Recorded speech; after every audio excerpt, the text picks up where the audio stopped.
మీకు తెలుసా ఈ టెంపుల్లో ఉన్న బావిలో స్త్రీలకు అనుమతి లేదు. అలాగే ఈ బావిలో ఒక 7 పడగల పాము అయితే కాపలాగా ఉంటుందని. శ్రీ సత్యసాయి జిల్లా బుక్కపట్నం చంద్రాయనపల్లి నుంచి 3 కిలోమీటర్ల దూరంలో ఘట్టమైన అడవుల్లో అయితే ఈ చంద్రాయన స్వామి టెంపుల్ అయితే ఉంది. ఈ టెంపుల్ గురించి అయితే చాలా స్టోరీస్ అయితే ఉన్నాయి.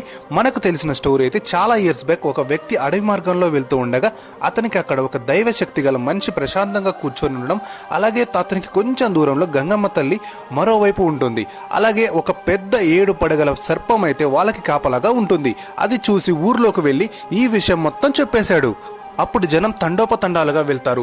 అప్పుడు అక్కడ చంద్రాయుడు స్వామి విగ్రహం అయితే కనిపిస్తుంది. అప్పటి నుంచి మొదలు అక్కడ స్వామివారికి పూజలు జరుగుతూ ఉన్నాయి.